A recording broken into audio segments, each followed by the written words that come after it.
Hi friends, I am Dr. Hiteshi Agarwal. So today I'll be discussing the cardiopulmonary bypass, and I'll be discussing cardiopulmonary bypass in three parts. In first part today I'll be discussing the pre-bypass, on-bypass and the post-bypass management, which will include mainly the cannulation part, the anticoagulation part, the monitoring part. In second part I'll be discussing the myocardial preservation and the hypothermia. That presentation I'll be uploading after few days. And in the third part I'll be discussing the perfusion emergencies. So before we start, I would like to request you all to please subscribe to my channel. So now we begin. So the cardiopulmonary bypass management, it is managed in the three phases: pre-bypass period, on-bypass period and the weaning from bypass. So starting with the pre-bypass period, so this period starts from the induction of anesthesia of the patient, followed by the anticoagulation. Then we go for the cannulation of the heart with careful monitoring to minimize the organ dysfunction. Plus the protection of heart we have to maintain with the hypothermia and the cardioplegia, and then preparation for the cardiopulmonary bypass. So starting with anticoagulation, so why do we need the anticoagulation actually? See, the cardiopulmonary bypass is an ex vivo component. So when the blood is circulated from the human body to the cardiopulmonary bypass, there would be a contact of blood to the external surface. So that would definitely lead to some platelet activation and the coagulation pathway activation. So it would otherwise clot the whole circuit. So to prevent that, we have to maintain anticoagulation, right?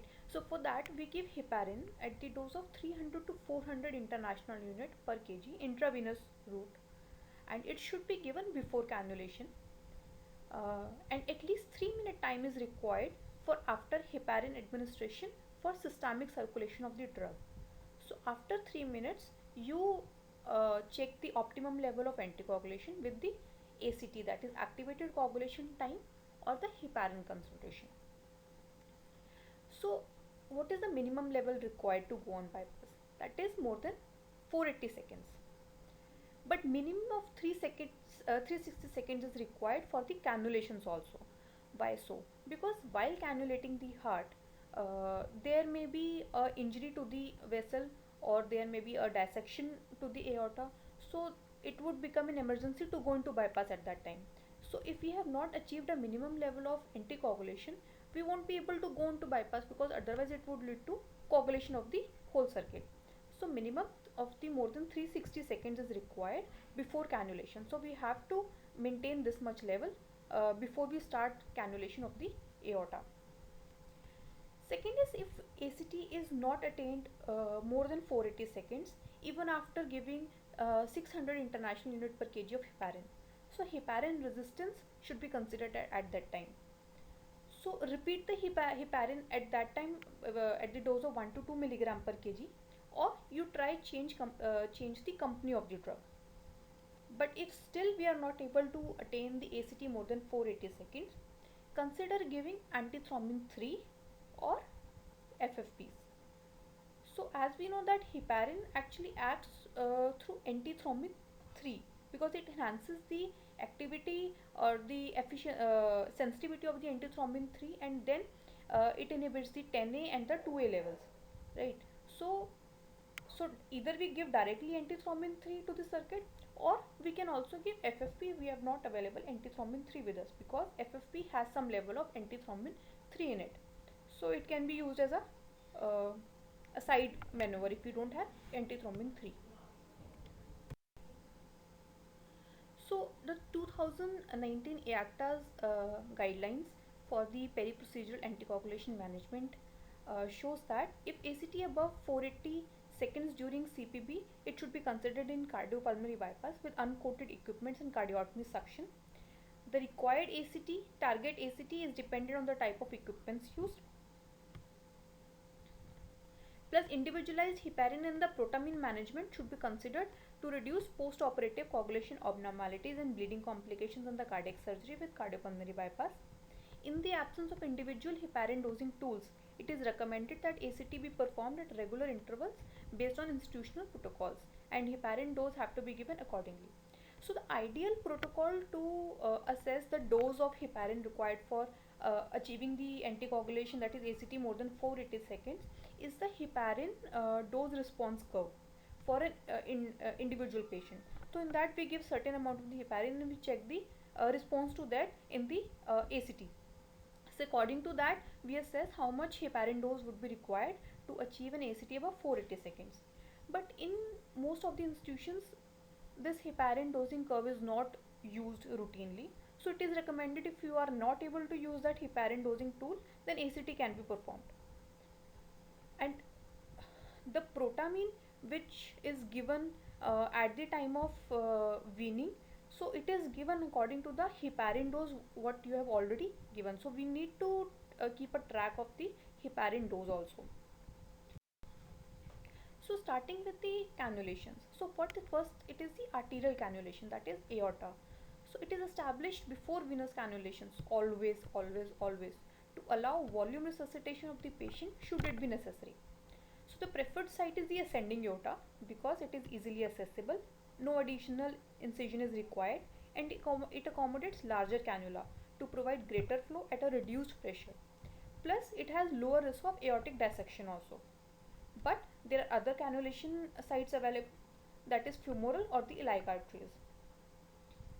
Secondly, MAP, that is mean arterial pressure, should be kept at less than 70 millimeters of mercury, or the systolic blood pressure less than 100, that is 90 to 100 millimeters of mercury during the aortotomy. Why? Because it will help preventing aortic dissection. So it is an important point. So there could be some complications which can occur at this point. So because we are cannulating the aorta, so there are chances, if there is an atheromatous plaque at that site, it may get dislodged. Secondly, aortic dissection can occur and other vessel wall injury can occur. Thirdly, inadvertent cannulation of the aortic arch vessels can occur. And fourth is embolization of air can occur. So prevent the atheromatous debris, epi-aortic ultrasound can also be used to check if there is a plaque at that site or not. So it is mainly so we can consider alternative sites in case of severe aortic atherosclerosis or aortic aneurysm or a dissection or known cystic medial necrosis. So these complications I'll be discussing in the third part in detail. Second is the venous cannulations. This is done after the arterial cannulation. So it is mainly the three types of cannulations which we do is, first is single atrial cannula, that is inserted into right atrium and directed inferiorly. So it will drain the SVC, IVC and the coronary sinus. Second type is the bicaval cannulation. So in this we separately cannulate the SVC and the IVC. So but the only problem with this is that it do not drain the coronary sinus, so we have to add an additional event or atriotomy is required in this case to drain the coronary sinus. Third is the femoral cannulations. So it is mostly used when cardiopulmonary bypass is to be used without sternotomy, or mostly in the redo surgeries because there are high chances of the bleeding at the time of redo surgeries. So now we get that before cannulations we need to achieve a certain level of anticoagulation. Then we go for the aortic or the arterial cannulation, so that if at all any emergencies happen and there is a perfusion emergency, then we can always go on bypass and we can provide the flow to the heart and the body. And then we follow with the venous cannulation. So additional sources of blood will be there, maybe draining into the left ventricle, even though we have cannulated the our SVC and the IVC or the right atrium. So why it happens? Because there are bronchial and the Thebesian veins which drain into the left atrium, then blood that transfers the pulmonary circulation, then there may be a persistent left SVC also, then there may be collateral systemic to pulmonary shunts, that is, and then there may be aortic regurgitation, so there will be always a backward flow from the aorta to the left ventricle. So that will lead to all filling of the left ventricle even though we have already put the venous cannulations, and we are outsourcing the blood from the right atrium to the pulmonary bypass circuit. So to prevent this additional blood which is draining into left ventricle, we have to insert a left ventricle vent, so left ventricle is drained out. So there are different insertion sites for the left ventricle vent.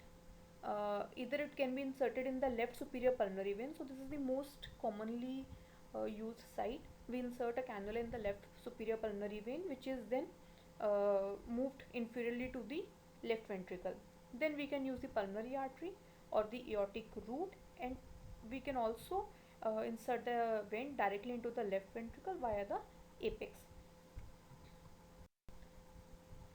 So before going on to bypass, we need to attain an adequate depth of anesthesia and the muscle paralysis. So why is it required first?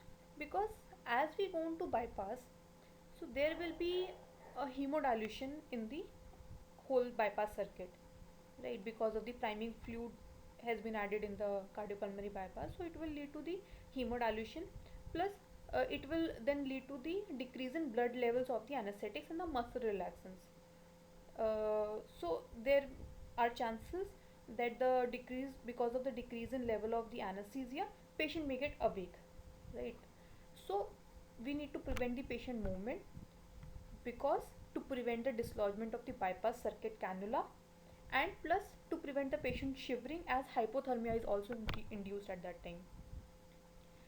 So as we go on to bypass, there is hemodilution, and because of the decrease in blood levels of the anesthetics and muscle relaxants, it can decrease. However, plasma protein concentrations also decrease at that time, which increases the free fraction of the anesthetics and the drugs available, and the active drug concentration. So it varies. Secondly, is that blood pressure, heart rate, pupil diameter, and the autonomic nervous system, they are profoundly affected by the this extracorporeal component, because the heart is asystolic at that time, right? We have already arrested the heart with the cardioplegia. Blood pressure is greatly influenced by the circuit blood flow, plus sweating occurs at the rewarming time also. So these are the variables which do not reliably reflect the anesthetic state. So we cannot always rely on these parameters to see if there is a deep anesthesia state or not. So for that, BIS is an important tool to assess the anesthetic depth. Plus volatile anesthetics can also be added during the cardiopulmonary bypass. So before going on to bypass, we have to maintain the adequate depth of anesthesia and the muscle paralysis. So now there is a pre-bypass checklist to confirm if all these parameters have been fulfilled before going on bypass. So first is the anticoagulation, if the certain level has been achieved or not. Arterial cannulation has been done proper, there is no presence of bubbles in the arterial line, there is no evidence of dissection or the malposition. Then we have to check for the venous cannulation, if it is proper or not, evidence of superior vena cava obstruction or IVC obstruction. So at the time of venous cannulation, what do we usually check is the SVC obstruction, right? If it is not a proper not been properly cannulated, there may be a back pressure in the SVC, so it will lead to increase in CVP. Otherwise, normally if it is cannulated properly, our CVP, it falls and it varies between the 0 to 5 uh, centimeters of water. But if it is not properly positioned, that it will rise.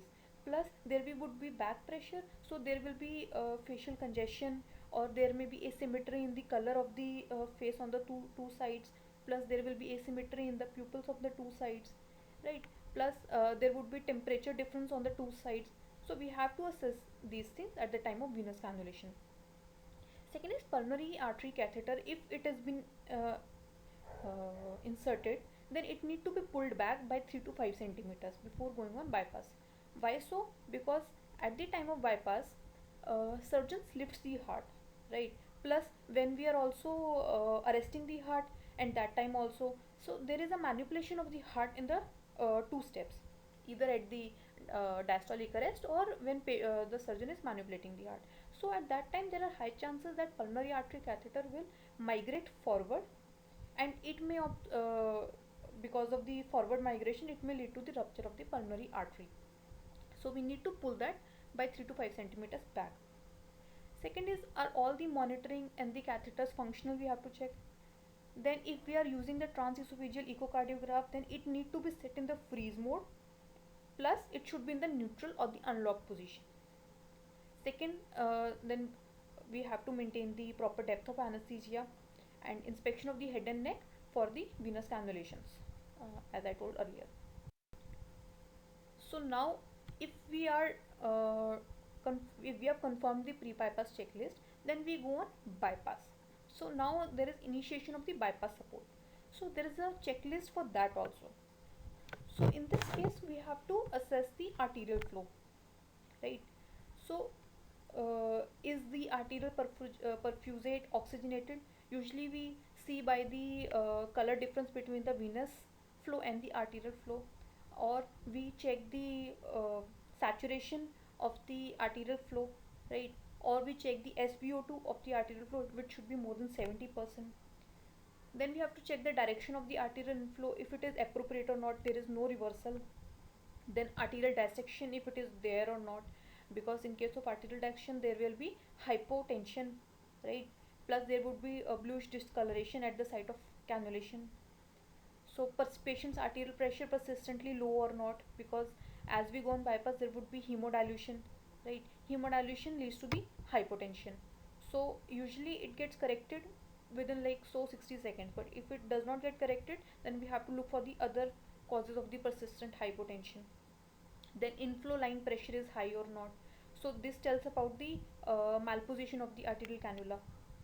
Then pump and oxygenator level declining or not, this also tells about the malposition. Evidence of atrial cannula malposition. Patient's arterial pressure persistently low or high, then unilateral facial swelling or discoloration, and symmetrical cerebral oximetry. Then we assess the venous flow. Is the blood draining into the pump or the oxygenator venous reservoir is appropriate or not? It is declining or not? Then evidence of SVC obstruction, as I told earlier. Then facial venous engorgement or congestion, CVP increased or decreased. So these are the points we have to assess for the cannulation part, right? These things I'll be discussing in very detail in the third part. Next is, that is bypass complete or not. So high CVP is present or low PA pressure, then impaired venous drainage, as I discussed for the SVC and IVC cannulation, large bronchial venous blood flow, if there is um, in spite of going on full bypass, if there is large blood flow coming back to the left atrium and the left ventricle because of the bronchial and the Thebesian veins or the shunts. Then aortic insufficiency, that is AR, we have to see, it would also lead to LV distension. Then arterial and the PA pressures are non-pulsatile or not, because as we go on full bypass, there would be heart would stop to eject, right, if it is already empty. But if it is still ejecting properly and there is a good pulsatile flow, that means LV is not empty and it is getting blood from somewhere, right? Then desired pump flow is established or not. Then we have to discontinue all the drugs and the fluid which are which we were administrating before. So we have to discontinue everything, because if required we'll be giving that drug on bypass circuit. Plus fluid we need not give, because that would be given in the bypass only. So, plus if all the points we have confirmed that everything is fine, then we discontinue ventilation and inhalational drugs to the patient lungs, right? At this time, if all the points are fine and everything goes fine, then we cross clamp the aorta, we give the cardioplegia either through the anterograde or the retrograde route, and plus we also provide hypothermia to decrease the metabolic demand of the heart, and uh, we uh, bring the heart into the diastolic arrest phase. We need not give the ventilation, as the oxygen would be provided by the cardiopulmonary bypass through the arterial filters and the oxygen exchange chambers in the bypass. So, speaking of cardiopulmonary bypass physiology now, so as we go on to bypass, it leads to hemodilution. Plus, we have to monitor the anticoagulation. Then we provide hypothermia to maintain the to decrease the myocardial oxygen demand. Then we have to check for the flow rate, and we have to maintain certain level of blood pressure to maintain the perfusion in all the organs. And plus we keep checking the ABGs to check for the level of CO2, PCO2 and the PO2. So starting with the uh, hemodilution. So as we go on bypass, there is always a hypotension with the onset of bypass. Usually it get corrected within few seconds. So why hypotension occurs? Because there is a hemodilution. Now there is a fall of HCT from 40 to 20% on bypass. So hemodilution leads to decrease in viscosity by 50% approximately, and this leads to decrease in SVR. So decrease in SVR leads to hypotension. Plus hemodilution also decreases the binding of nitric oxide with the hemoglobin. So there is a lot of nitric oxide available in the blood, which leads to further vasodilatation, and this further leads to hypotension. So there is a fall of mean arterial pressure by approximately 50%, right? So MAP is around 30 to 40 millimeters of mercury on the initiation of bypass. So after a brief period, as we induce the hypothermia, it causes the vasoconstriction and increases the viscosity. So ultimately the MAP, mean arterial pressures, it increases.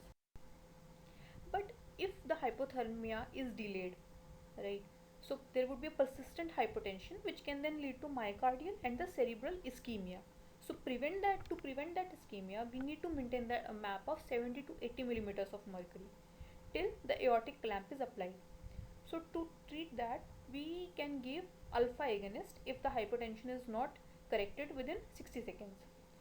Once at full flows, arterial pressure waveform should be non-pulsatile except for a small 5 to 10 millimeter mercury sinusoidal deflections which are created by the roller pump head. So this is a very important point for the monitoring. As the heart goes into the arrest, would be uh,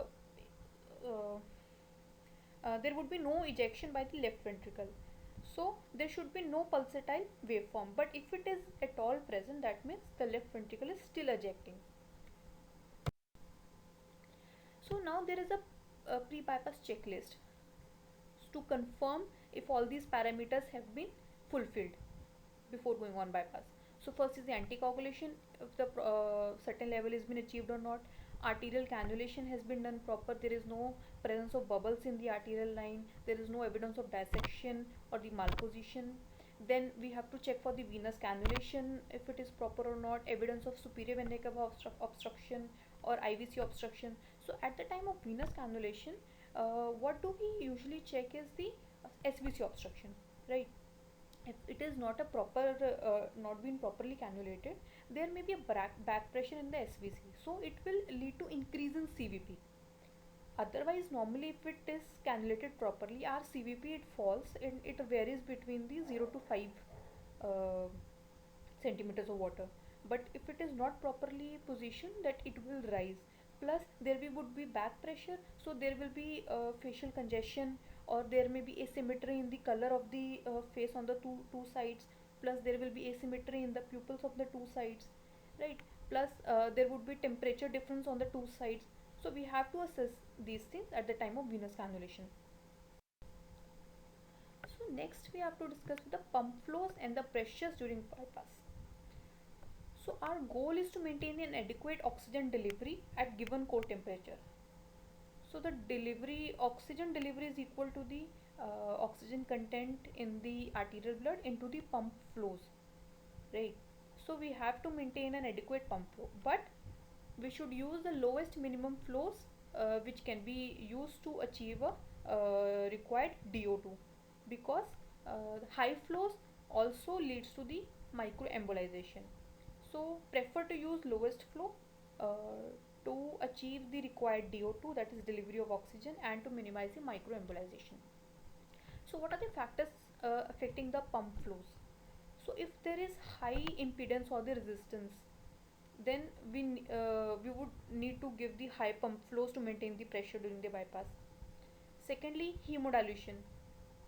When there is hemodilution, then it leads to the decrease in viscosity, and it leads to the um, some kind of hemodilution uh, to some range. It helps in decreasing the viscosity and also improves the perfusion, right? So but if there is a severe drop in the hemodilution, that is HB is maybe less than 6 gram per deciliter, then it will also hamper the O2 content in the arterial blood flow, so delivery of the oxygen will be hampered. So we have to check for the hemodilution how much it is there. HB of 6 to 7 gram per deciliter should be present on bypass. Next is the temperature. So as we induce the hypothermia, our main aim is to decrease the myocardial oxygen demand. So if we are decreasing the oxygen demand, we can also reduce the pump flows to deliver the required DO2. But as we increase the temperature at the time of rewarming, then we need to increase the pump flows to maintain that DO2. There is the arterial cross section area. So, pump flows of 2.4 liter per minute per meter square are required at 37 degrees Celsius, and it can be decreased to 1.5 liter per minute per meter square at 28 degrees Celsius.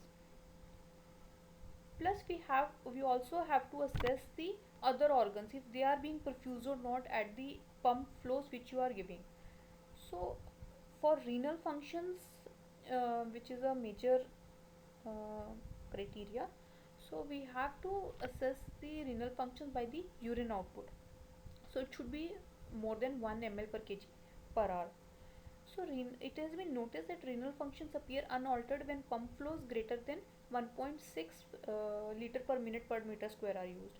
So if we have induced a hypothermia, we can use around 1.5 liter per minute per meter square to use to minimize the microembolization, to provide the required DO2, and to not hamper the renal functions also. Cardiac protection in the second presentation of mine, that is part 2.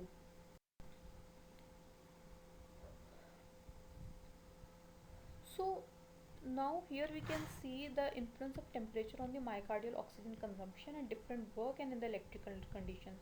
So this would tell us at if we decrease the temperature from normothermia to the 22 degrees Celsius, why we can decrease the pump flows from 2.4 to 1.5 liter per minute per meter square. So here we can see at normothermia the beating, uh, first the beating full heart when we are on bypass, we have just gone into bypass and not clamped. So at that time beating full heart is 9 ml per 100 milligram per minute.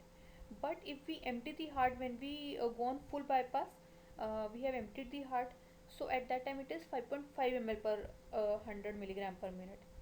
And as we decrease the temperature, we induce the hypothermia, it decreases from 5.5 to around 4 ml per 100 milligram per minute, right?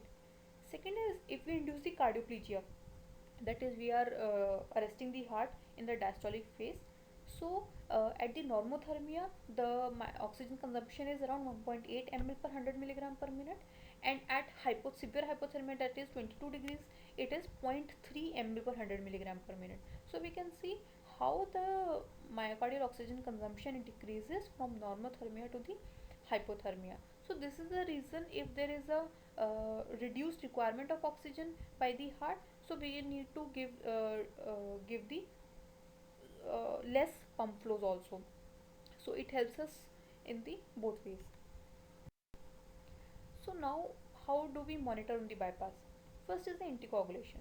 So it should be more than 480 seconds, and we need to keep checking the ACT every 30 to 40 minute interval, and if at all it decreases less than 480 seconds, then we can add the heparin at the dose of 1 to 2 international milligram per kg.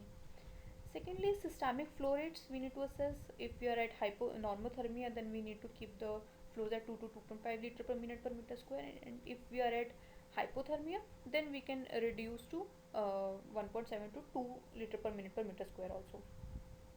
We have to maintain the mean arterial pressures of 60 to 80 millimeters of mercury.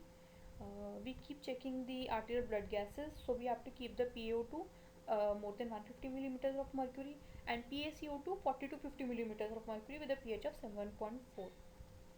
Next, we have to assess the oxygenation status, that we can also check through this venous uh, oxygen saturation. We can check it should be more than 70%. Next is the hematocrit. So it should be between 25 to 30%, because this HB will affect the oxygen content of the arterial blood, and which will then affect the delivered oxygen. So it needs to be maintained between the 25 to 30%. Last is the blood glucose. It should be maintained between 100 to 180 milligram per deciliters. So now there is a pre-bypass checklist to confirm if all these parameters have been fulfilled before going on bypass. So first is the anticoagulation, if the certain level has been achieved or not. Arterial cannulation has been done proper. There is no presence of bubbles in the arterial line. There is no evidence of dissection or the malposition.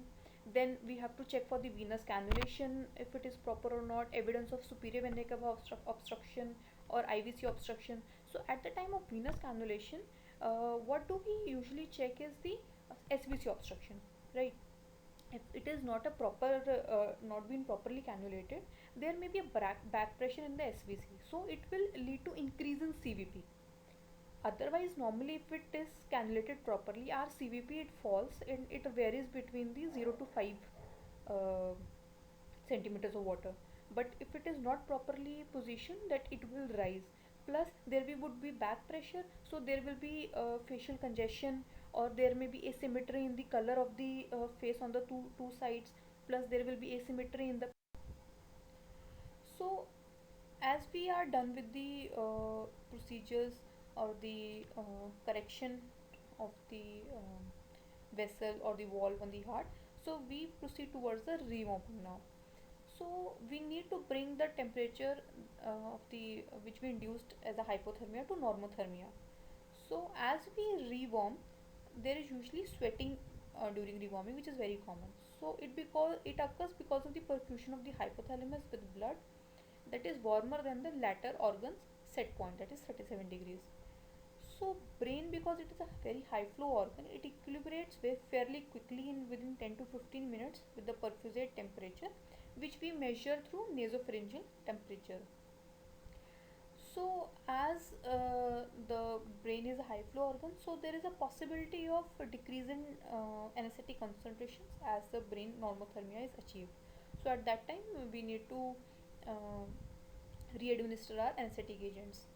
So BIS is important entity here to assess the anesthetic depth. Sweating stops almost immediately on cardiopulmonary bypass discontinuation, but if it is continued even after emergence from the cardiopulmonary bypass, then it is a sign of awareness. Never heat perfusate excessively. Why? So the excess heat, it will cause denaturation of the plasma proteins, plus it will also lead to cerebral hyperthermia. So because there is increased temperature in the brain, it will lead to increase in blood flow in the brain. It will lead to microembolization in the brain. So, plus dissolved gases can also come out of the solution and coalesce into bubbles if the temperature gradient is too high. So air embolization also can occur. So some institutions prefer using mild hypothermia instead of moderate or severe hypothermia. To avoid excessive heat transfer, we give at rewarming. Rewarming should be very slow. It should be at zero point 0.2 to zero point 0.3 degrees Celsius per minute, and temperature gradient between perfusate temperature and the body temperature should not be more than 10 degrees Celsius. There are chances of recooling after emergence from the bypass, even though we have rewarmed the patient to normothermia. So why this happens? There are two types of temperature. One is core temperature, one is shell temperature. Core temperatures are brain and the heart, and the shell temperature is the peripheries temperature.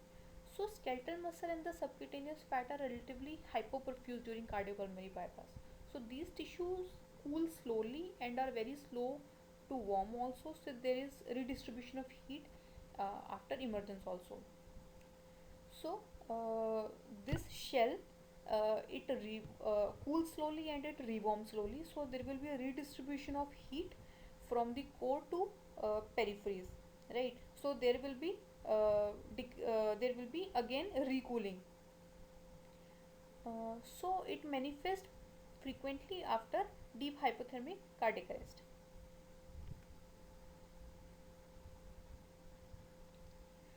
So for monitoring, we monitor the nasopharyngeal temperature probe for the core temperature monitoring and the rectal or the bladder temperature probe for shell temperature monitoring. So even after emergence from the bypass, we continue to rewarm the peripheries so that there is decrease in the temperature gradient from the core to shell. So now, how do we monitor on the bypass? First is the anticoagulation. So it should be more than 480 seconds, and we need to keep checking the ACT every 30 to 40 minute interval.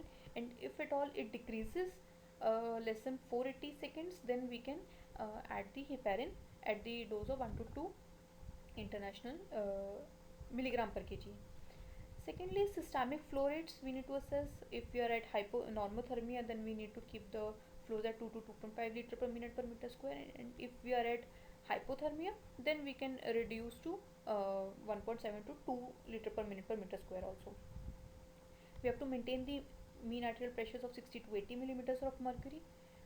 We keep checking the arterial blood gases, so we have to keep the PaO2 more than 150 millimeters of mercury and PaCO2 40 to 50 millimeters of mercury with a pH of 7.4. Next, we have to assess the oxygenation status, that we can also check through this venous uh, oxygen saturation. We can check it should be more than 70%.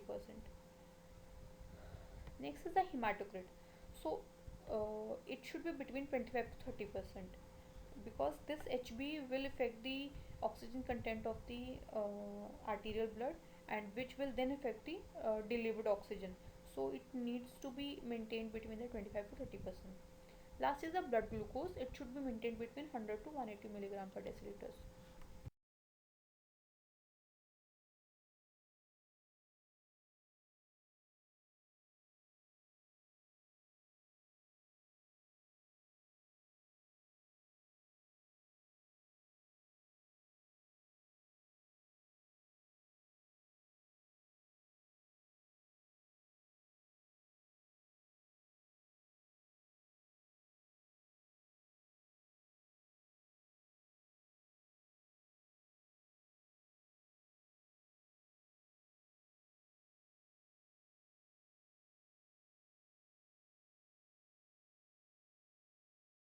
Cardiac protection in the second presentation of mine, that is part 2.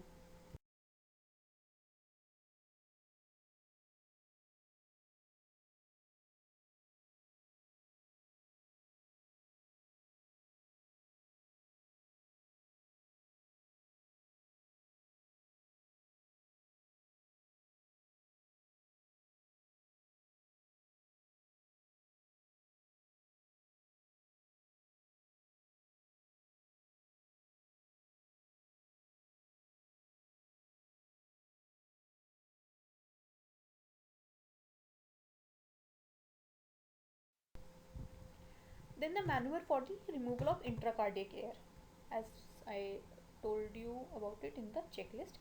So when the aortic clamp is still applied and heart has rewarmed, so we partially limit the venous outflow so that LA and LB starts to fill with the blood. Ventilation is switched on to remove the air from the pulmonary veins into left atrium. Then air is removed from the LV vent, which was already inserted at the beginning, plus the ascending root aortic root cannula which was in place.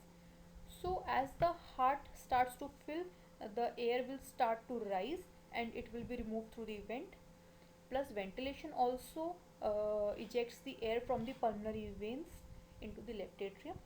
And then we keep the patient in the head down position so that the bubbles, if at all any present, will float away from the dependent carotid arteries and it will not embolize into the neurological circulation. And when we are sure then that all the air has been removed, then we remove the aortic cross clamp. So at this time the heart has already started to eject, right? So now we will notice that the arterial waveform, which was earlier only the small sinusoidal waveform pattern, it will change into the pulsatile waveform. Then the essential elements for the air removal include the mobilization of the air by the positive chamber filling, stretching of the atrial wall, and the repeated chamber ballotment, removal of mobilized air by continuous ascending aorta venting, plus we have to provide the proof of elimination of the air by the transesophageal echocardiography.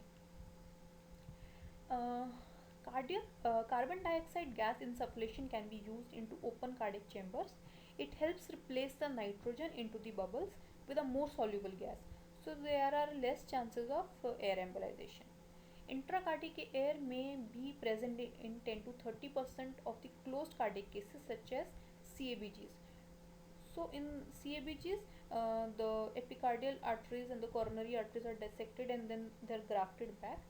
So the open ends can um, lead to the air into the circulation. So as the heart starts to eject, there are high chances that the heart land into the ventricular fibrillation. It is very common at the time of cross clamp release and warming. Often it will spontaneously revert, but sometimes it does not. It is a highly undesirable situation because it leads to subendocardial perfusion compromisation at the normothermic stage.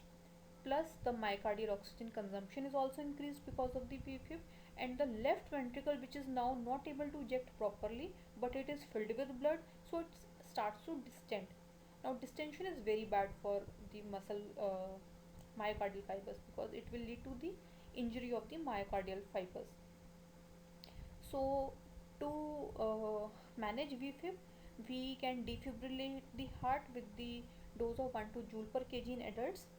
It is less effective if the heart is not fully rewarmed.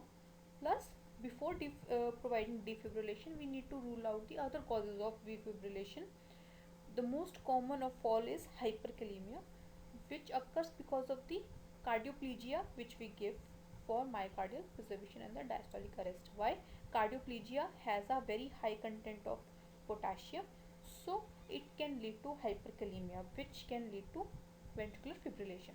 After we have uh, de-aired the heart, remove the cross clamp, check for the proper ejection of the left ventricle, uh, attain the normal sinus and the adequate heart rate and the adequate map.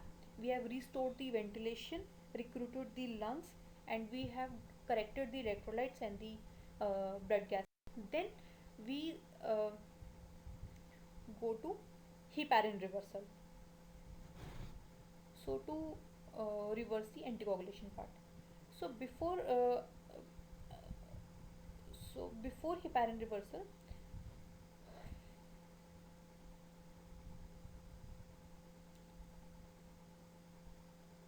so as we come off bypass, we decannulate the venous cannulations first.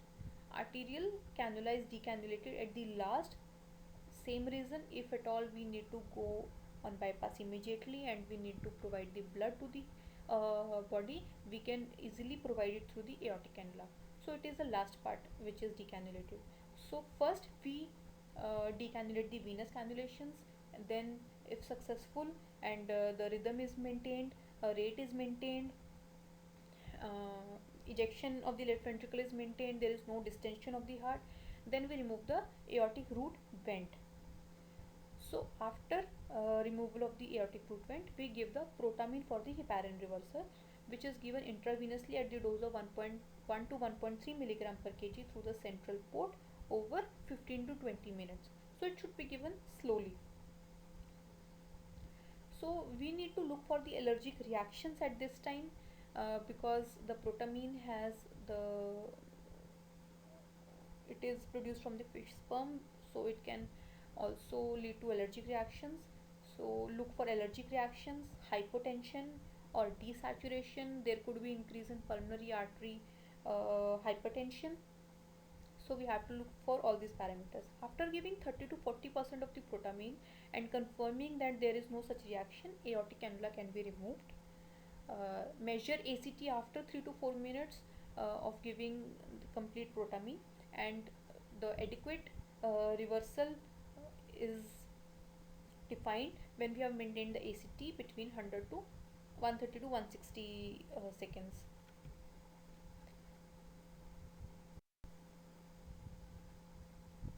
So now we have reversed the patient, we have come off bypass, right? So this was the whole briefing about the how step by step we go on bypass, then what do we monitor on bypass, then how do we come off bypass. So at the time of coming off bypass, if the pressures are not maintained, then we can also use the vasopressors and the inotropes. Now I'll explain through a ray diagram so that you are able to imagine how it the whole cardiopulmonary bypass goes step by step. So after the induction of anesthesia and the intubation, we maintain an anticoagulation level of ACT of more than 480 seconds with the heparin, and we have to check for the pre-bypass checklist. Then we go for the aortic cannulation. First, at that time, we have to maintain the map of around 70 millimeters of mercury to prevent the aortic dissection. Then, after it is successful and we have checked for the proper position and the uh, flow of the arterial cannula and the saturation in the arterial blood, we go for the venous cannulations. Then we have to after venous cannulation, we have to check for the malposition and the SVC obstruction or the IVC obstruction, and if our CVP has decreased below 5, then we go on cardiopulmonary bypass. So maintain a map of 60 to 80 millimeter of mercury on bypass, plus maintain the proper anesthetic depth, so monitor BIS and provide the adequate anesthesia. Then we provide the hypothermia to the patient to decrease the metabolic oxygen demand, and then we cross clamp on the ascending aorta, and side by side we stop the ventilation part. So after cross clamping, immediately we introduce the cardioplegia into the ascending aorta or into the coronary sinus to arrest the heart in the diastolic phase. Now on bypass, we maintain an ACT of more than 480 seconds, and we keep checking it at the interval of 30 to 40 minutes. If it decreases, then we can add the heparin. Then after the surgery is over, then we start with the rewarming, and once normothermia is achieved, we start to fill the heart by partially blocking the venous cannulations. So after heart is filled, it we provide the de-airing measures to de-air the heart that we discussed with the ballotment of the heart, then filling of the heart, and sucking the air out of the LV vent and the aortic root. So after the de-airing is done, we remove the cross clamp and resume the ventilation after doing the lung recruitment. So as the heart starts to eject, VFib is very common.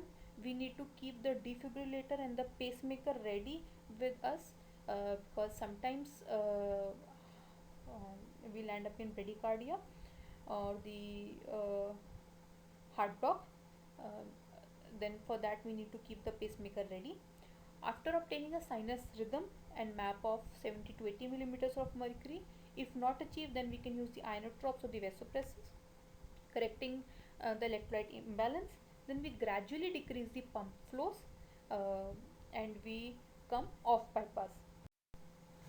So after off bypass, if we are sure that map is 70 to 80, sinus rhythm is achieved, electrolyte imbalance is corrected, then we decannulate the venous cannulas, and we remove the aortic root vent and the other LV vents which we have placed. Then we go for heparin reversal and maintain a ACT of 100 to 160 seconds. After giving a test dose of 30 to 40% of the protamine, we can decannulate the aortic cannula. So it is last to be decannulated, as I told you, for any emergency. if we need to give the blood immediately to the heart. Then we put the drains, pericardial and the pleural. Then we go for sternum closure. So at the time of sternum closure we watch for hypotension and arrhythmias, which are very common. So now I've told you all these steps, and the ray diagram, I hope that you have understood how we go on bypass, how we manage on bypass, and how we come off bypass. So the second part I'll be uploading after few days. That would be consisting of the myocardial preservation and the hypothermia, and these are my references. So thank you for listening to me.